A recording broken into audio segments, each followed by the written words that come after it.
so happy about that, given how happy I am.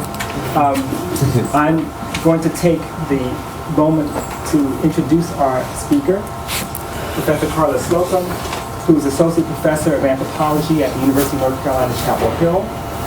She's currently on this side of the Settler Empire. You know, she's usually on the east side, but she's now an NEH Fellow and resident scholar at the School for Advanced Research in Santa Fe, New Mexico, working on this project, among other things. She's the author of a quite remarkable book called Free Trade and Freedom, Neoliberalism, Place and Nation in the Caribbean, published in 2006. She's the co-editor of Caribbeanist Anthropologies at the Crossroads, Revisiting Themes, Revising Concepts, which is a special issue of Identities, which is a journal, in Global Studies in Power and Culture, which came out in 2007. And beginning this summer, she'll take over as director of the Institute of African American Research at University of Chapel Hill. Perhaps most significantly, in her capacity as contributing editor for Transforming Anthropology, she had asked moi to interview Lisa Gay Hamilton, who's an actor turned documentary filmmaker, and I interviewed her, wrote a piece on Transforming Anthropology, and now she's my wife. So thank you. I appreciate that. So I owe Karla a lot more than that. She's not going to take responsibility. Okay, so the other thing, and the most important thing, is that this particular talk that she's giving comes out of a work in progress, a book she's working on called Memory and Mobility, Place, Race, and Remembrance in 21st Century Blacktown America. So let's welcome Karla.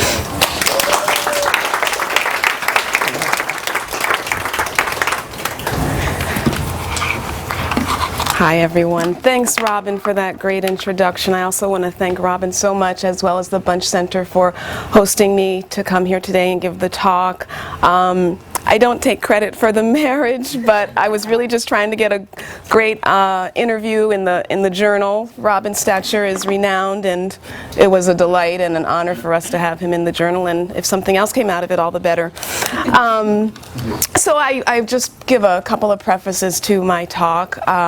One is that it's a work in progress. As Robin mentioned, I'm working on this book manuscript, so I'm actually really interested in feedback along the way as I think about finalizing this book manuscript. I also have been encouraged, as I've continued to put my work out there on this project, to give a little bit of the context of how I came to this project. So I'm also going to start this talk with full disclosure.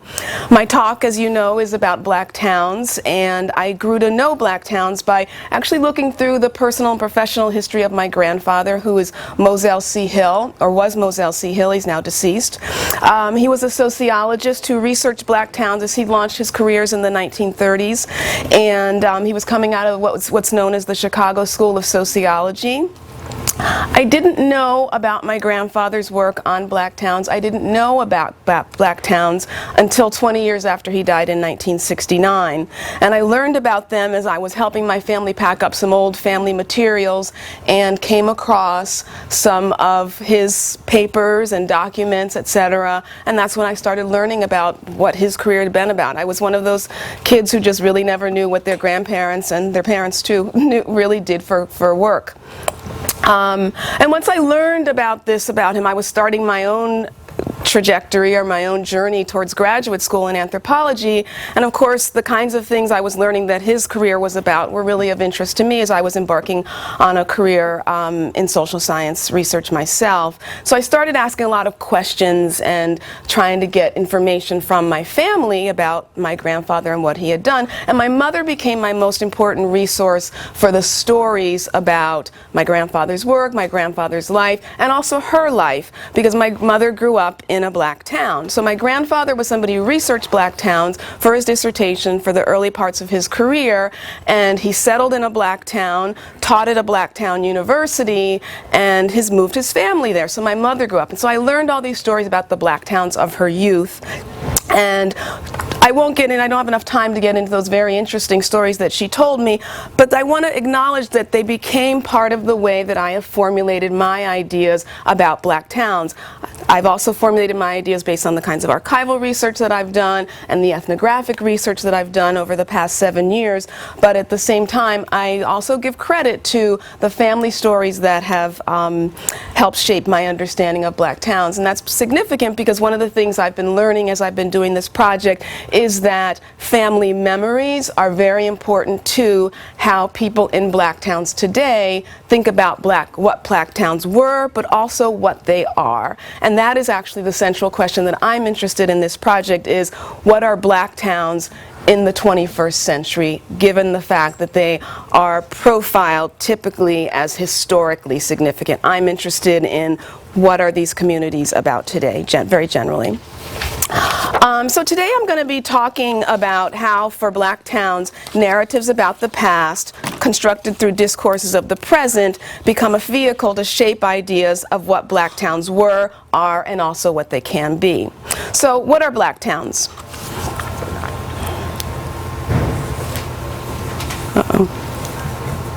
Oh, thank you, Robin. I'm not sure what I did.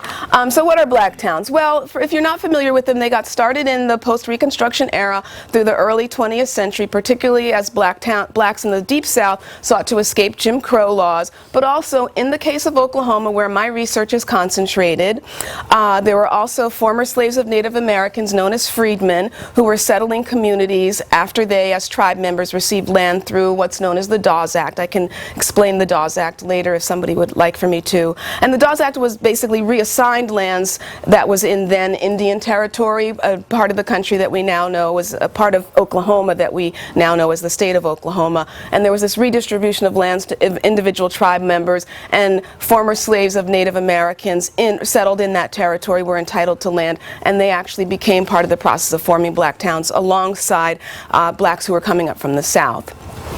Estimates are that there were about 200 black towns across the country. I will say estimates because those numbers actually shift quite a lot. They've shifted over the course of my research, in fact. But well-known towns in the United States are Nicodemus in Kansas, Boley, Oklahoma, and also Mound Bayou in Mississippi. In the state of California, your most famous or most well-known black town is the town of Allensworth, which is north here, somewhere up near, closer to the Bay Area. There should be a sign for that one too. There's Mound Bayou. And then Allensworth. You'll see that, you look at the sign for Mound Bayou and you look at the sign for Boley, much more work done around sort of preservation and recognition of those two towns compared to Allensworth. And that's also another process as well. Oklahoma had the largest number of black towns, beginning with town formation from the 1880s. There were up to 50, those numbers have changed. There were up to 50 black towns, some of which were never incorporated, but had place names and were unofficially recognized as settlements. A variety of players were involved in inspiring and promoting black town formation in the state of Oklahoma, but especially noted were black activists and political figures such as Booker T. Washington, such as Edward P. McCabe. I've got these transposed. Edward P. McCabe, he's not as well of a black figure in the United States memory, but he was someone who wanted to create Oklahoma as a black state. So at the turn of the century, he was interested in transforming Oklahoma into a black state. He told blacks across the country, come to Oklahoma, participate in the land rush, gain this territory, create black communities, and let's turn this into an entirely black state. Obviously that did not happen, but he was a motivator for people coming to settle in Oklahoma. And then also Booker T. Washington, who really, his ideas about blacks creating self-sufficient communities across the country was a catalyst for some of those well-known, Boley, Oklahoma, which I've already talked about, some of those well-known towns in Oklahoma that were settled. This is an article that he wrote. I know it's blurry and hard to see, but it was basically about his visit to Boley, Oklahoma, and he talked about how he was really impressed with what he saw in Boley in terms of these communities creating their own institutions, own businesses, and being self-sufficient. They were following a model that he had recommended nationwide. So black towns actually were very much noted for their remarkable institutions. They were known for having their own banks, for having their own schools, and just being very self-sustaining at a time when that was considered to be, we're talking about the turn of the 20th century, that was a time that was considered to be a rarity for African Americans. So there was this view that black towns were remarkable in that way, but also from some of the research, and admittedly from especially my grandfather's research, there was this idea that black towns were also very socially successful, and that was considered to be because they were socially cohesive, did not have a high degree of class differentiation, and that also residents in black towns had very high racial self-esteem. There were surveys that were done to compare black towns to, and mixed race towns and look at how blacks thought about themselves as being blacks, or Negroes as they were called at the time, and the surveys that were done sort of suggested that the black residents had a stronger sense of who they were and a stronger sense of racial pride. By the 1930s, however, the black towns in Oklahoma are considered to have started to decline. I'm actually not sure I completely agree with that. I mean, really, if you look at the historical record, there's this sense that black towns sort of had their heyday, you know, at the very, very early part from the 1880s up until 1930s, and then it's as if the black towns were, you know, just has-beens. I'm studying them today, and I'm trying to argue that they're not has-beens. But I do believe that there have been moments where black towns have declined in population, where their business base has started to erode, and I would actually mark the 1930s as well as the immediate post-civil rights period as moments where we started to see shifts in the number of residents that were in black towns, as well as the number of institutions and businesses. Today in Oklahoma, there are 13 all-black towns that remain out of those 50. They're spread out across the state, although there's a slight cluster in the east, in what was former Indian Territory. Their average population is 400. Some of you may have heard of the historian John Hope Franklin. He was raised in one of the black towns in a town called Rentisville. Rentisville today has a population of 66. So we're talking about towns that are very small. The largest black town has about 600. The census figures are something also to not really rely on, but I think we can be comfortable in estimating between 600 and 66. Few of these black towns, and there's some more images. This is I'm sorry, I lost track. This is a recruitment article. There was lots of efforts to try to recruit people to come, and newspapers, black town newspapers, were an important way to try to encourage blacks to come and settle these towns. If you can hit the next slide. And this is also, you know, the slide I wanted to show about in terms of how they were considered to be remarkable. Here you have this image. It's considered the iconic image of the black town. You have these black men, and I could also talk about the gender issue and in the Q&A if that comes up, but you have these black men in their suits with their bow ties, looking very prominent, you know, all very sort of middle-class imaged types of people, and this is supposed to also evoke that idea that these were very upstanding, remarkable sorts of communities. But what I'm trying to emphasize at this point is sort of how they have shifted in that image, and you know, this is the present day, well, it's actually a historic building that's been preserved, City Hall, and then you can see in the next image that this is Pecan Street, the main drag in Boley. Boley was considered the pinnacle black town of the West, certainly of Oklahoma, if not the West, and as you can see, it evokes a different kind of image today. These buildings are still there. They had a lot of businesses in them, but there are very, very few businesses that exist today.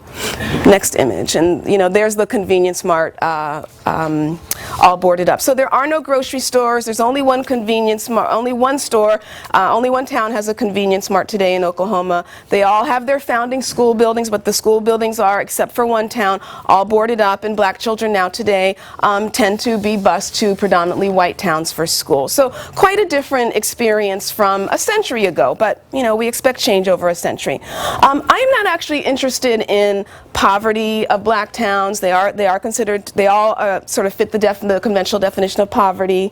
I'm not interested in their declining business base and their declining institutions. I'm instead interested in how, amid these contemporary experiences in which the business base has been eroded and the markers of prominence have receded, black towns are defined. What does it mean to be a black town in the 21st century, who participates in this process of Black town identity formation, and for whom is that identity projected?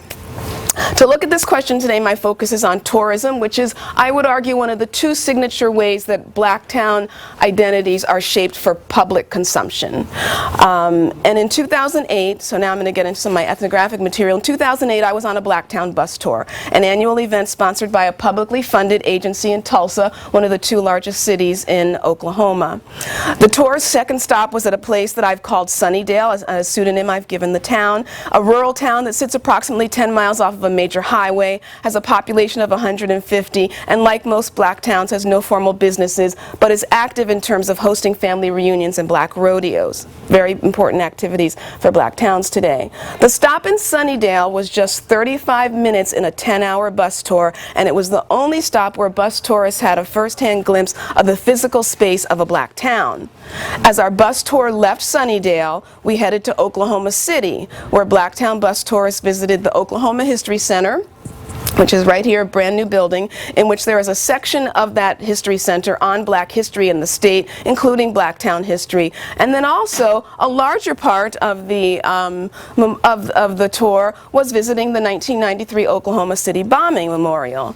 In fact, the longest tour stop of the day was at the memorial, which on the tour is not profiled as having any specific significance to Black towns, Blacks in Oklahoma, or Blacks in America, although certainly there were Blacks who perished in this bombing. So why might this be? Why focus on these things in Oklahoma City and spend just a very small chunk of that tour time in an actual Black town? In what follows, I will illustrate how Black town tours use something called heritage tourism to re-territorialize or shift the boundaries of Black towns. In the U.S. context, heritage tours are often a way to correct histories, uncover under-recognized experiences, typically of people marked by particular ethnic and racial identity, and to raise to prominence the cultural ways of peoples whose life experiences may be little known in the broader American consciousness. In this sense, the work of heritage tours is to center particular peoples and places who may be deemed marginal, but whose histories are also considered somehow remarkable and noteworthy. But the strategies of the Black town tours out of Tulsa are not as many heritage tours because, in part, Black town tours remove Black towns from their perceived space and time. That is, Black town tours are place and time variable. On the one hand, they engage in boundary shifting, meaning they analytically map the towns onto contemporary urban and suburban spaces, Oklahoma City, just as we saw in the Sunnydale example. On the other hand, the tours link Black towns to other sites and moments that in the popular conscious are significant markers of ethnicity and race as understood in a post-civil rights American consciousness. In this place-time variable mapping and analytical process, the tours frame the towns through prominent American discourses about space, race, and modernity. I see that I'm already slow on time, so I'm going to jump right into talking about one of the tours. I'm not sure I'll be able to get into the second one given the time limit, but I'd like to talk to you about a tour. So I told you about the 2008 tour to Sunnydale. Now I'm going to tell you about a 2006 tour. There are several Black towns in Oklahoma, all operated out of urban areas and all getting their start in the 1990s. They range from annual summer tours that bring close to 100 bus tours to visit different Black town sites across the state, to special occasion-themed tours that occur at tour operators' whims, self-guided tours of Black town sites that are assembled into literature put out by the Department of Tourism, and commission tours organized at tourist requests. The annual tour is run out of Tulsa, and it began in 1998 as a joint venture between a small historical society and a community center that was serving what's known as the North Tulsa community, which is the predominantly Black community of Tulsa. And some of you have probably heard about the Tulsa race riots at the early part of the 20th century, and the race riots happened in North Tulsa. On the tour, on this tour in 2006, localities became read as Black towns once churches and cemeteries could be linked to Black founders. So this was the tour that said they were going to focus on churches and cemeteries, and they focused on churches and cemeteries whether or not they were located in a Black town. And so in the summer of 2006, I was sitting in the front of the bus where the tour coordinator had strategically placed me. "I want you to sit in bus number 1 up front by Mr. Allen," she told me. emphasizing that he had a lot of good knowledge and she wanted me to capture. So Mr. Allen was the tour narrator. Others who I talked to later also expressed delight with his historical insight, and they felt was in part shaped by his long residence in Oklahoma. I'd rather go on the bus with Mr. Allen because the other tour narrator, there were 2 buses, just had not been there that long. He just writes about black towns. He's not native like Mr. Allen. From where I was perched in the bus, Mr. Allen stood directly in front of me holding a microphone, and I think you can get to the next slide of the bus. Sorry, I could skip through. Yeah, no, sorry, I skipped a bunch of stuff as I was trying to move forward. There you go. From where I stood perched on the bus, from where I sat perched on the bus, Mr. Allen stood directly in front of me holding a microphone as he stood in the bus stairwell. The videographer who was there as the first to capture a visual image of the event and who was instructed to get everything that Mr. Allen said, he sat right next to me, and we bumped elbows a lot as he was trying to move his camera and I was trying to write. And almost as soon as we pulled away from the center to begin our tour, Mr. Allen went into action for us to glimpse, and he said, although this is a black town tour, we're going to put the cart before the horse. We're going to show you some of Tulsa's best kept secrets. So he's already talking about Tulsa. Tulsa is not considered a black town. With this reference to Tulsa, Mr. Allen began immediately reconstructing conventional definitions of black towns, as he told us that black towns in Oklahoma are divided into state or native towns. Native towns, he said, were those formed by Africans who came to the Americas before Europeans, while state towns were organized and delineated by the state with the Dawes Act that I mentioned before. So that is, native towns were formed by pre-Columbian era Africans settling in what became known as Indian Territory. State towns grew out of the federal assignment of Oklahoma Territory that I mentioned before. And so it's this concept of native towns as pre-Columbian towns founded by Africans that sets Mr. Allen's black town history apart from the histories told by others. Mr. Allen critiqued some of these other histories and their ideas about how blacks came to Oklahoma when he exclaimed, "It's a myth that Indians came with slaves. People have you believing that Indians came with all these slaves. Indians came with no slaves. Only a few misfits dealt in slaves." And he went on further to explain that those who we consider natives or Native Americans were not Indians at all, but actually of African origin. So already he's being very provocative. To bolster this point, to say the least, to bolster this point, he offered a sparse critique of the whole Bering Strait theory, which he claimed is false, placing him in the company of anthropologists such as Ivan Van Sertima, who 30 years ago offered the very provocative argument of pre-Columbian African presence in the Americas.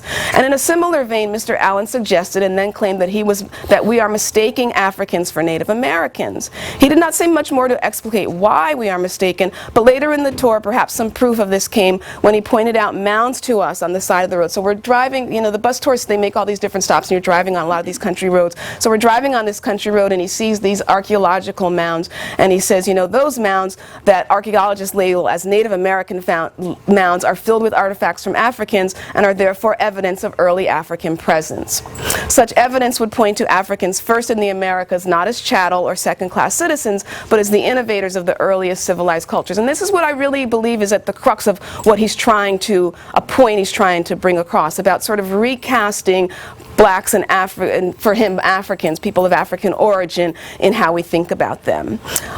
This emphasis on native status has deep historical significance in the Oklahoma context of black and Indian relations. Native has been a term used historically and presently to differentiate blacks hierarchically according to those who came to Oklahoma from the South versus those freedmen. Native, a higher status than non-natives, was reserved for the freedmen who considered themselves to be original in Oklahoma Territory. Among freedmen at different moments in time, this binary opposite of the term native was a Creek word with pejorative connotation that meant white person and intruder, and which freedmen applied to black migrants from the South. And even more recently, some note that the higher social status often assigned to freedmen natives is still operative and a source of tension in the black towns. Of course, Mr. Allen offered no such differentiation of freedmen and black Southern migrants as he collapsed blacks in the state into one group, natives. The implication of his discussion was that no blacks intruded, but instead originally settled Oklahoma, not after Native Americans relocated, but as Native Americans. So a key way that Mr. Allen achieved a reading of Tulsa as a black town was through his lengthy discussion analysis of the Perryman family. If you can move one. By his account, as well as the input from other bus tour participants, the Perrymans are viewed as a prominent fixture in Tulsa. They're considered this prominent Tulsa family. Mr. Allen described them as a wealthy family and an original family of Tulsa. And this he said after stating again that we are about to see Tulsa's best kept secrets. And as we pulled up to our first stop of 35th and Utica Avenue. This is Midtown Tulsa, approximately a 15-minute ride from our start in North Tulsa. It is also the site of the cemetery containing plots from the Perryman family. The cemetery sits in the middle of a very residential block, gated off by tall iron fences and surrounded by a community where lawns were manicured and 2 to 3 cars in the driveway. Very different from the image of North Tulsa where we started out. It's located within the city limits. The area had a very suburban feel, very distinct from North Tulsa. And so we're walking among the headstones in the cemetery where we notice numerous references to Perryman family members. Mr. Allen tells us about this cemetery and its significance to blacks. And without much analysis of Perryman family history, he simply emphasizes that most people do not think of the Perrymans as black. But he tells us that indeed they are, and that this is a history or ancestry that is denied. He mentions, for instance, how many Perryman men married African-descended women, implying that the Perryman offspring would be black as a result. But his suggestion was further that even the Perrymans who were original to Oklahoma were African in origin. His critique of the whole Bering Strait theory, presumably, is his justification for such a claim, and to be sure, he concluded this stop by saying, "This is why we want to show you that Tulsa is a native black town." So he's reconstructed Tulsa now by the time he's done as a black town, and he's done it by sort of doing this analysis of this prominent family, understood to be wealthy, but also understood to be native and original to Tulsa. So I'm running out of time. I think you sure? Okay, so the space in which we observed and heard discussion of the Perrymans evoked a feeling of whiteness, in part due to its pristinely kept appearance. Indeed, some black tourists on the bus told me that they consider the area we visited to be a white area, and a few said they were wholly unfamiliar with that part of town. "It's on the other side of downtown," one man told me, and then he went on, "It's not considered Tulsa, I don't think. You could go right on down there where you go to 11th Street and 15th Street, then to 21st Street. They went through there and redid all that area. Then 21st Street is like Beautiful Square and Winter Park and all that, and then you have some great big old homes down there. That's all considered, when I was young, it was considered a white area."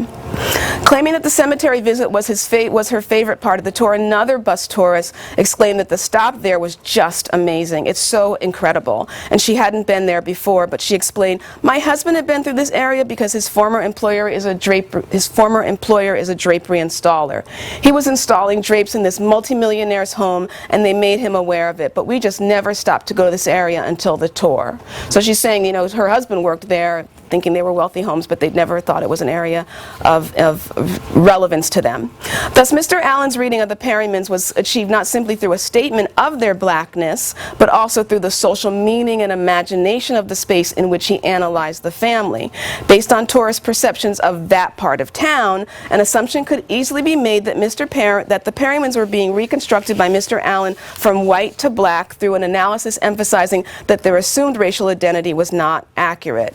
Indeed, it's important to consider that members of the 5 tribes, if you're not familiar with that term, there are these Native American tribes in the United States known as the 5 civilized tribes, and they were considered to be the closest to having adapted to European lifestyles, and often integrated in white communities in Oklahoma after the Dawes Commission broke apart tribal structures, leaving the possibilities for this family to be read as white citizens of the state. But in the context of the tour, it's also significant that Mr. Perryman interrogated the Perrymans' racial identity and history in a community understood by black North Tulsa residents to be white. So narrating the Perrymans' blackness in a perceived white space made for an easy inference that the Perrymans were black and not white. "I heard of the Perrymans," said the man who considered the cemetery to be located outside of Tulsa, "but I didn't really know, I just assumed that they was white." Probing him further on this topic, I asked, "So the cemetery, you think most people look at this as being," and he leapt to finish my sentence, "a white cemetery? They just don't think there are no black people buried in there, I don't think. I had never heard no one ever say that before." So the second part of the second tour that I would get into, and I think I'll just sort of talk briefly about it, is a tour put on by the Department of Tourism in Oklahoma. And that is a tour that's known as Soulful Stories, and it is a tour that is different. It's not a bus tour, but it's actually one of the meant to be a self-guided tour. It was actually just getting a start around 2008, 2009. They were just sort of launching it.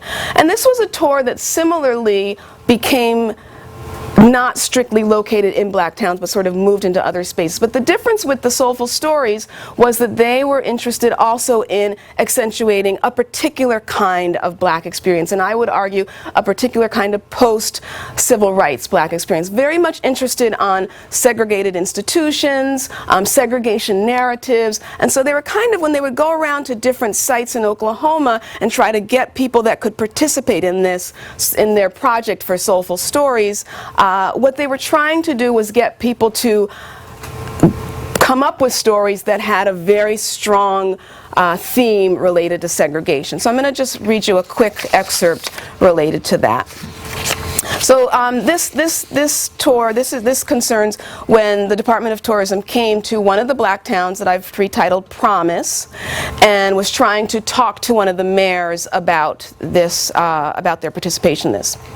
So I arrived in Promise when I was told that they were coming, and I went to be part of this planning meeting to see if Promise could be a possible site for their self-guided tours, their self-guided tour itinerary. After brief introductions from the Department of Tourism, we all sat down at a city table in the office and began to talk more about the Department of Tourism women's purpose for coming to Promise. And the woman who acted as the head of the operation explained that they began a project which she distinguished from other tourist projects directed at black towns. Some tour agencies are dealing with tourism to visit black towns, but our focus is African American experiences in Oklahoma with black towns as the core. The goal was to have individual black communities feature a storytelling event that reflects something signature about the community. They envisioned tourists who would be provided with a trail map of sorts, doing self-guided drives to visit a cluster of related sites where they can stop to learn about the town by seeing a storytelling performance related somehow to town life. But one of the women added, it isn't just black towns. We want Okmulgee, another medium-sized city with a large black population, Tulsa, Buffalo Soldiers, so it didn't even have to be a place.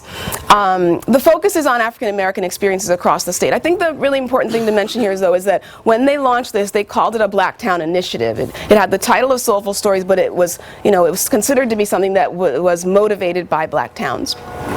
To assess whether Promise was a good site for the project, the women leading the discussion told the mayor of this town, mayor of Promise, we need to know what you think is a good story for Promise. And so the mayor was ready, and he launched into this lengthy discussion. He talked for maybe 10-15 minutes telling all these stories, and they weren't satisfied, and it became clear that they wanted something different. And so one of them said to the mayor, we want to get an idea of things that happened. Now, he had told things that happened. And then they probed further and said, did you have a problem with the Klan in Promise? And so the mayor then offered a story about a light-complexioned man from Promise who had been voting in the county elections because he was presumed to be white, but once he took one of his darker-complexioned siblings with him to vote and was suddenly denied the right, he pursued a lawsuit that sparked a conflict and that made this story ripe for Soulful Stories. According to Mayor Marshall, the Klan showed up in Promise to hassle this man about his lawsuit, only to retreat when male members of his family came out on his porch brandishing shotguns. The Klan, deterred by the strong and armed presence of so many Promise men, black Promise men, never returned again. Soon after, the mayor explained the Suffrage Act was passed, and eventually Promise put up a commemorative sign recognizing the man who brought the lawsuit and stood up for black rights. So a month later, I actually followed this group, this tourism group, about what they were doing, and I'm at one of their planning meetings after they'd had this meeting in Promise, and it was there they discussed the work that they'd accomplished, what they'd learned from going to different sites to consider their inclusion in the project. And when the discussion turned to Promise, someone at the meeting said, when that mayor came to the men standing on the porches with shotguns against the Klan, it was a real story and reflected everything we wanted to do in this project. Other towns and communities that were on their list included a non-black town for a storytelling event around its former black hospital, segregated black hospital, a black town with a story about early 20th 20th century residents who joined in an ill-fated Back to Africa and lost ill-fated Back to Africa project and lost most of their property in the process, and a non-black town story about their black school, as well as possibly their relationship to a neighboring white town. So really in this project, what I gleaned from following them was that they wanted particular kinds of racialized experience that had a particular kind of temporal understanding, particular understanding of a certain moment in American history that isn't really the moment that people think about, historians tend to think about when they analyze black towns in the conventional historical literature on black towns. So I'm arguing that they wanted a particular kind of black experience, and they also wanted a particular kind of black experience in a particular sort of context, American context.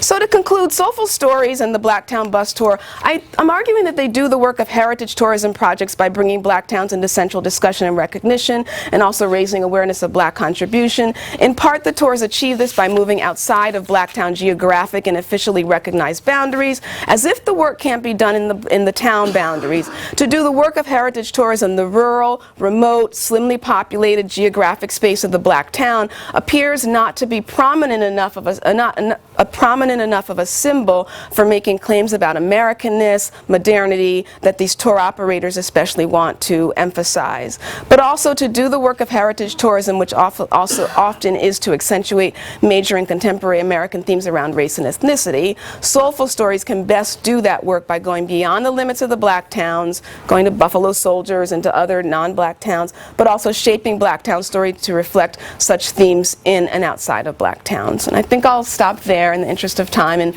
would welcome your questions and feedback. Thank you.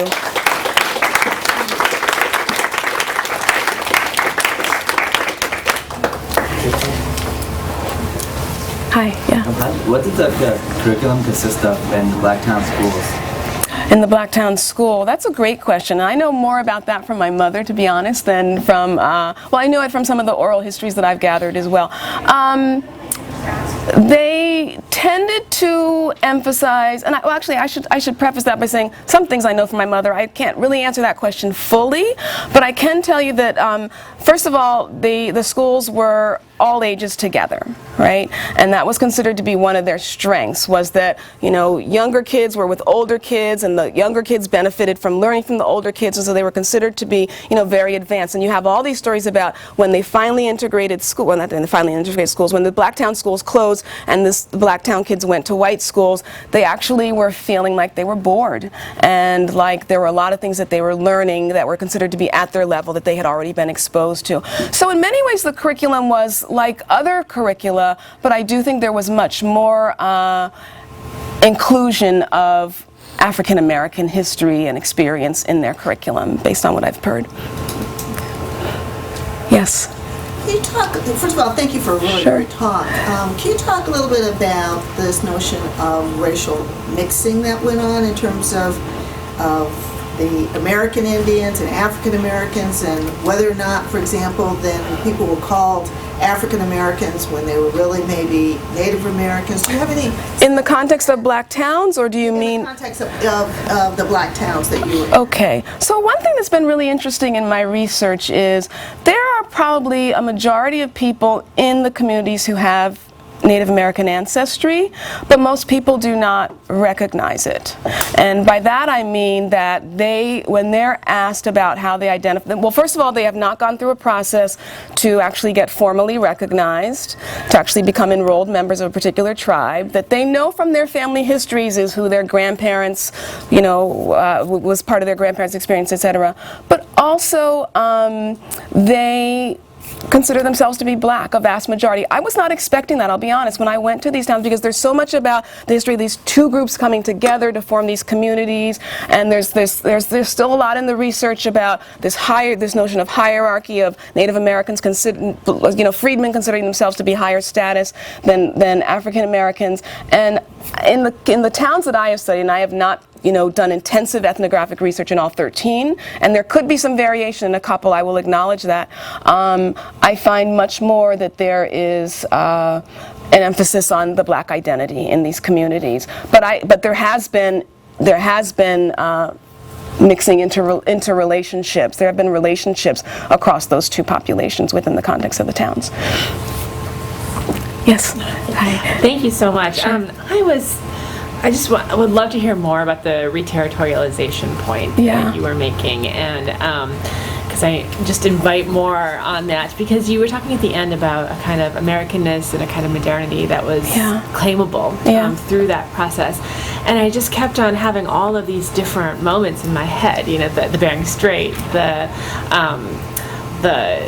the claiming of nativeness in pre-Columbian blackness, and the stories about creating towns and how they relate to Oklahoma's history and native dispossession and all of that. So I was kind of curious to hear more about how you think about this reterritorialization process and how it relates to other narratives of place in this country. Right. Well, I think one of my central points that's coming through in this project, and there's so much about my project that has become what I didn't expect, and this is one of them, and I think a central thing that's coming up for me is the efforts, the extreme efforts to make sure that these communities get defined as American communities. And yes, their Black history matters, but most people will tell you that their Black history matters historically, but it's not what really matters as much today. So I think that, so when I'm talking about reterritorialization, I'm thinking about, in the context of the tours specifically, that there's this effort to do the work to try to when you talk about the heritage of these communities and what they represent historically, to try to bring them into also a contemporary consciousness about what it means to be American. And I think that to do that, they seem to need to move outside of the boundaries, the geographical boundaries of the Black towns, to make claims about, to make those claims about Americanness and modernity and prominence, etc. They're very much fighting against this image of we're rural, we're backwards, we're ghost towns. They very much trying to fight against that. And I think that the tours are one vehicle for actually fighting against it by sort of dislocating them from that, you know, that fixed geographical space and moving them to other places that people can look at. I mean, it's really, really phenomenal to me that we spent so much time at that bombing memorial, and there was no analysis of that memorial within a Black experience. It was really just sort of a self-guided tour, but it was very much like a big thing, like we're going to the bombing memorials. It was something to really celebrate. So I think that's what I'm thinking about in particular with it. But I do want to acknowledge, it was really funny the day before I'm coming here. So these tours happen annually, and usually the flyers come out. And yesterday, the flyer came out for the latest Black Town tour, and it's all Black towns. It's three Black. They usually go to 3 sites, and 3 of the sites, and they're also the three towns. You know, if you go to a Black town on these tours, it's usually Boley, it's usually Langston, the really well-known ones, and this was 3 that are, you know, almost not 3 of the 13 that are not known. So, you know, I think I'm going to have to do some work with this idea about thinking about what I'm talking about in terms of it's not absolute, but I think their efforts to sort of bring this inclusion in, to sort of say, see, we are connected to these other spaces of prominence. I hope that addresses your question, yeah. One quick question, just to follow up on Jessica's point.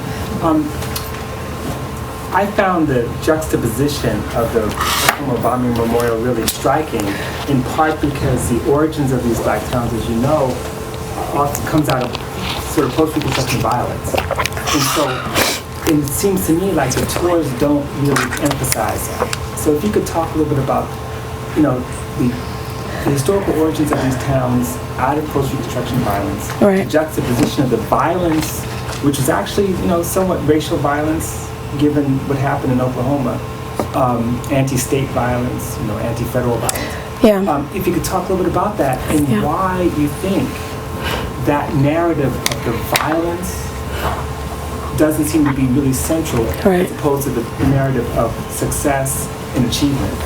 Well, I think it's, I'm glad you brought that up. I think it's, well, Although it's not analyzed, I think it becomes a metaphor for the Tulsa experience. So the part that I didn't have time to get into today is, remember, the tour's out of Tulsa, the predominant, the vast number of participants on the bus tour are Black Americans who come from the North Tulsa community. And it was in the late 90s where, although the Tulsa race riots occurred in the early part of the 20th century, it wasn't until the late 90s that that even became something that the state of Oklahoma publicly recognized and did anything about. And then from 1998, there was all of this work done publicly to recognize the history, to think about reparations, so there was a lot of public work, and there was, a lot of people sort of descended on the North Tulsa community to bring this out. On the one hand, people were happy because they felt like this was a history that had been denied, it wasn't in the schools, curriculum, etc. But I guess where I'm leading with this is that you do have the metaphor. I mean, although the bombing was not analyzed or discussed, it was just sort of, we're going to this memorial, there is the connection between the Tulsa race riots and the violence there for this particular tour population, right? And I will tell you that on this tour, there is also, while you're riding between, you're riding an hour between stops, you will also get included in there. You'll get the Blacktown history, but you'll also get the Tulsa North community history as well. You'll watch a video about the race riots in Tulsa, etc. So there is a way in which, and they don't draw a connection, they don't draw a direct connection to it. And I've never heard anybody say, what the relevance of that might be to a black town. They don't say that explicitly, but it's included in there. So the bombing, could be something. I think you're right. I think the bombing absolutely becomes sort of it becomes included in a space and for participants who are already very conscious about, at this moment now, about these sorts of issues. But Tulsa's like 1921 is sort of at the tail end of this sort of Renaissance moment. Yeah. But why not the 1870s? In other words, if some of these towns were from 1870s, 1880s, right. Why is there silence around that violence? I guess that's my question. I don't know that I know why,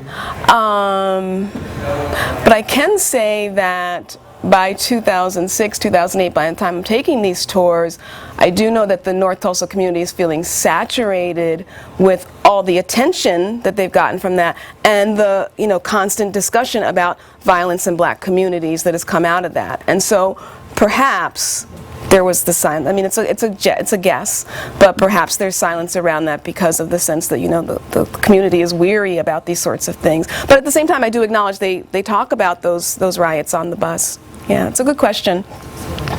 Yes, ma'am. So so that I'm really clear about this bus driver's comment in regard to to wanting to be called Native because of the amount of time that they've been there, or because they were the first there? Because they were the first for him. Okay. But because he's using terms like they were original, they were the first to come here, they came before Columbus, so there is that idea. I'm glad you asked that question though, because I consider that to be the real provocative part of the piece, and I don't want to make sure it goes, because I've given this talk sometimes and I've had people walk out, they're so disgusted with this idea, and so I do want to sort of acknowledge, of course he's saying these provocative things, but I think there's a politics to why he's saying those sorts of things, right? And I'm not actually suggesting that he doesn't believe them. I know he believes them, but I also think there's a political context in which he expresses that for this tour group that comes out of North Tulsa, etc. So in his theory then, Africans would have arrived before Native people, before American Indians that we understand now to be American Indians. In his analysis, yes. Okay. And do you think that's a common opinion? No, I do not. And I will tell you that, so there were two buses. I was on the bus where he was supposed to be, and he was pinned up as, he's the best, you got to get him, he's got all the real knowledge. The second bus tour drive, second bus narrator told me, well, be a little careful about, listening to what he has to say.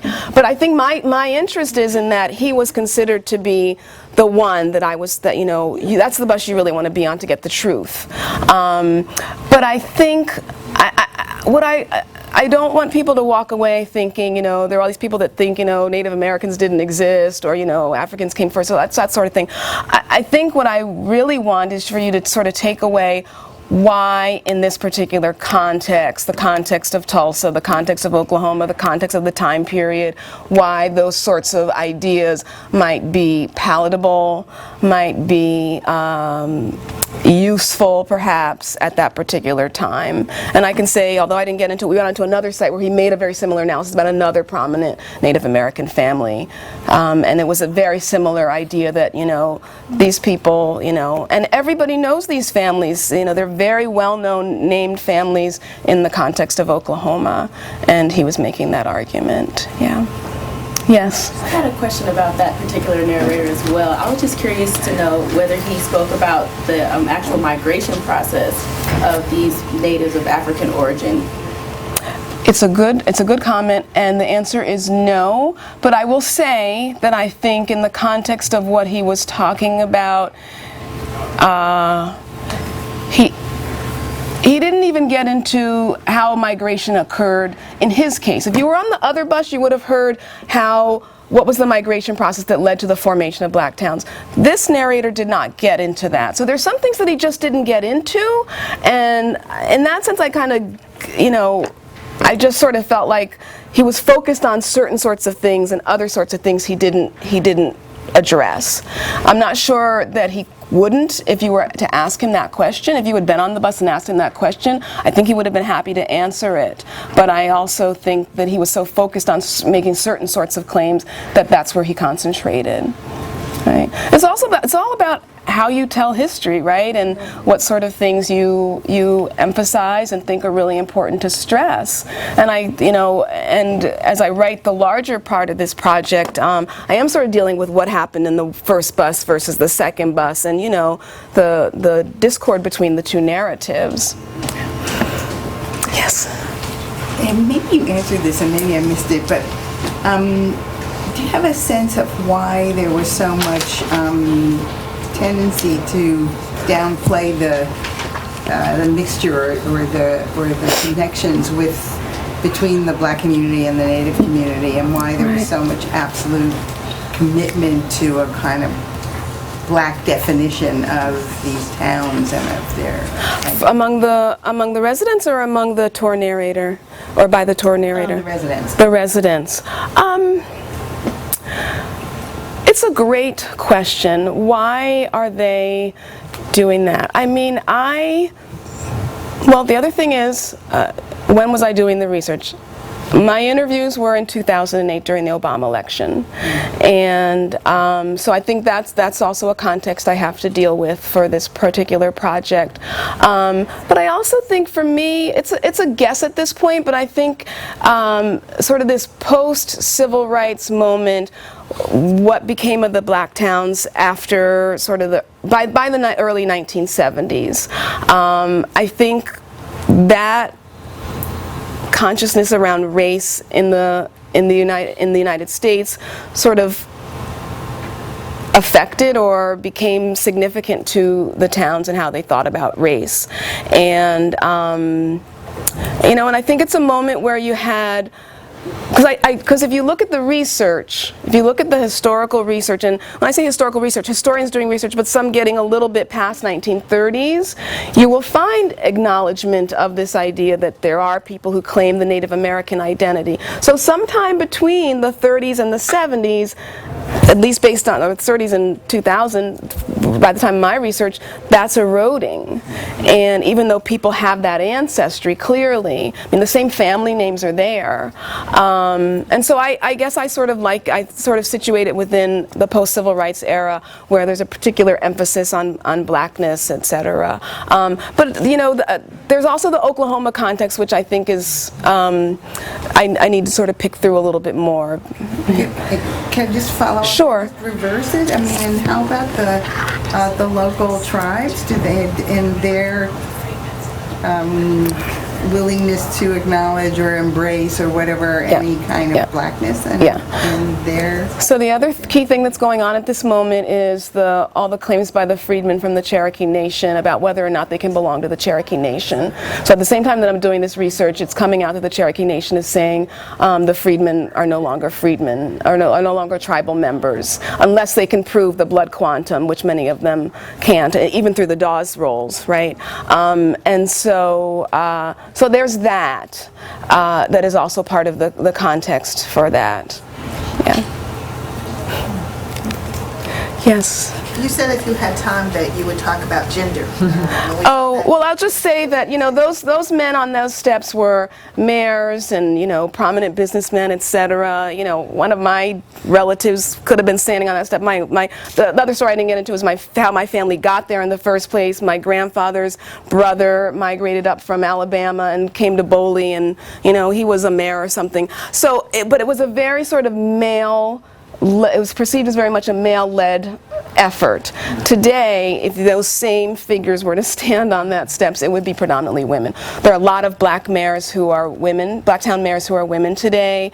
Not so much business owners, but there are very few businesses. I mean, some towns have no businesses, no formal businesses whatsoever, and the ones that do have one, maybe, in them. So women are very strong leaders in the community today. Do you know what role the women were playing during that time when the men were in those roles? Yeah, well, women were definitely participants economically in the community. They were school teachers, for example, and that sort of thing. It's the more sort of traditional roles that you would have expected at the time, right? A lot of domestic work, and when I say domestic work, I don't mean paid domestic work, but a lot of domestic life work, and school teachers and that sort of thing. Yeah. Oh, okay. I have a couple more questions. Yes. What's the status of the lawsuit in the Cherokee Nation? I knew that the Black Caucus had gotten involved in that. Yeah. But I don't know where it is now. Yeah. The latest I heard, and I may not be as up to date as I could be, but the latest I heard is that, you know, they're still not allowed to participate. They're still not allowed to be members of the tribe. So they have not won the suit, and I think it's still in litigation. Yeah. Yes. Well, I'm on the tribal council of the Cherokee Nation, actually, so I could perhaps... Okay, sure. I'd love for you to. The suit, and there are two suits, actually. One is in Washington, D.C., and the other one is in the Northern District of Oklahoma. Both are federal courts.